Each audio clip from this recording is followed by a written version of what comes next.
Today, you're going to walk away with 3 things. First, why headlines about saturated fat sound scary and what the best evidence really shows. Second, where saturated fat fits, especially inside low-inflammatory patterns like low-carb, keto, or carnivore. And third, how to keep this conversation apolitical by judging ideas and outcomes, not teams. If you care about metabolic health and real food, this is your video. The Guardian reports that HHS Secretary Robert F. Kennedy Jr.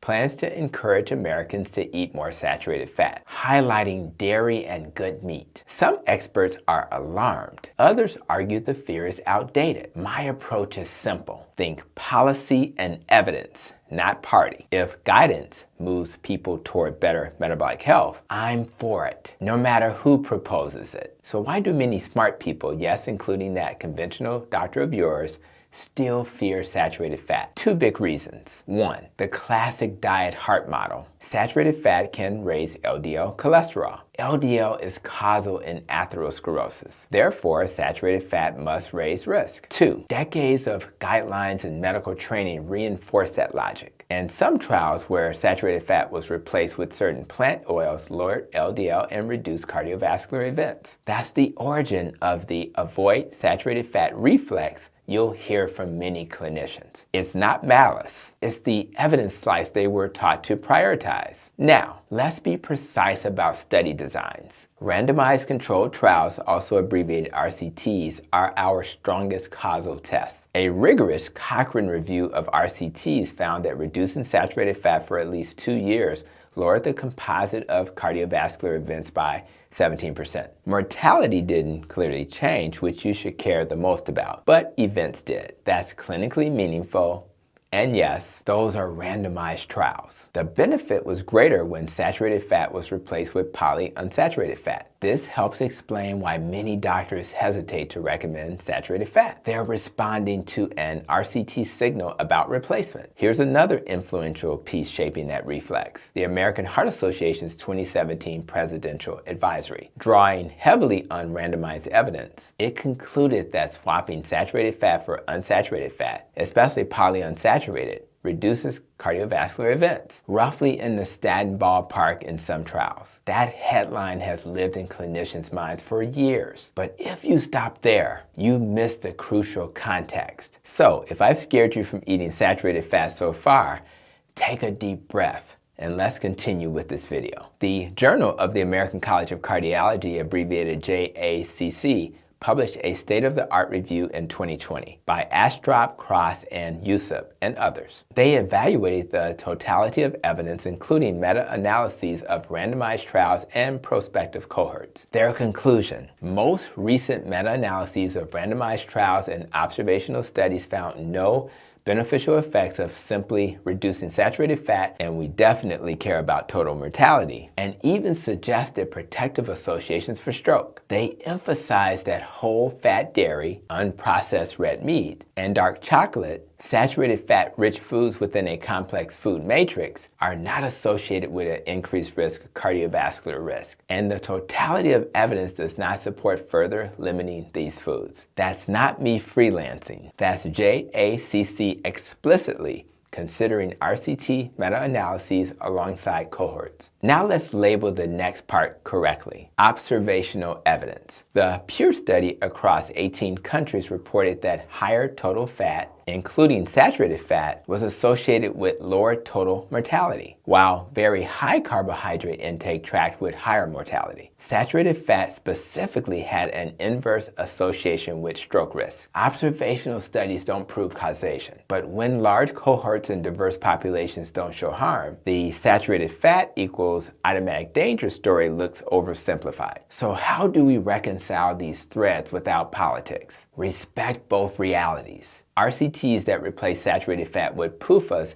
can trim composite events. At the same time, broad syntheses that also weigh RCT meta-analyses and cohorts, like the JACC review, find no benefit on cardiovascular disease or total mortality from just cutting saturated fat, and highlight the importance of the whole food and overall diet. Replacement matters, and context matters. Here's my doctor's take. This is where I want you to hear me clearly, because this is what I've used for years to justify not fearing natural saturated fat. If your diet is built on whole foods and you avoid ultra-processed junk and refined starches, you can include natural sources of saturated fat from beef, eggs, butter, cheese, full-fat yogurt without fear. In insulin-resistant patients I see daily, moving from refined carbs and seed-heavy ultra-processed foods to a low-inflammatory pattern like low-carb, keto, or carnivore reliably improves the atherogenic profile. Triglycerides drop,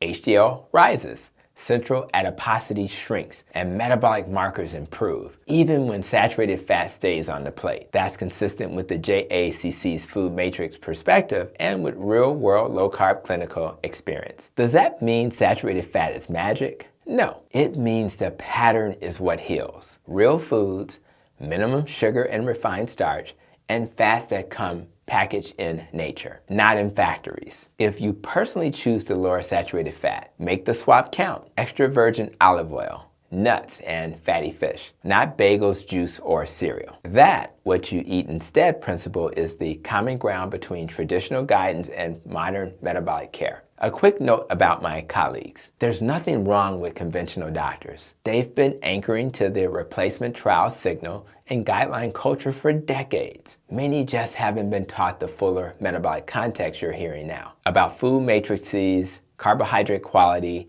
insulin resistance, and the difference between composite events and mortality. Let's respect their perspective while also respecting the broader evidence that gives many of us confidence in including natural saturated fat. Back to the news hook. If federal messaging ultimately encourages whole foods and reduces fear of natural fats while steering people away from ultra-processed, sugar-heavy foods, that direction aligns with modern evidence and with what gets my patients better. If it's reduced to a bumper sticker, eat more saturated fat, without specifying quality or replacement, that's too blunt for public health. But moving past reflexive fat phobia, that's progress worth celebrating. Let me land this with complete clarity. I definitely feel comfortable eating saturated fat when it comes from real food and lives inside a low inflammatory pattern, especially low carb, keto, or carnivore. If you're going to eat saturated fat, your results hinge on the pattern. Ditch refined carbs and ultra-processed foods, and you're likely to see the metabolic wins that matter. There's nothing wrong with our conventional colleagues. They were simply trained on a narrower slice of the evidence. Today, we have a wider lens that includes randomized trials and the JACC synthesis of RCT's meta-analysis and cohorts. And it tells a more nuanced story that supports inclusion of natural saturated fat. We are living in a unique moment in nutrition history. Old misinformation is being stripped away, and that gives us permission to let people who thrive on diets naturally high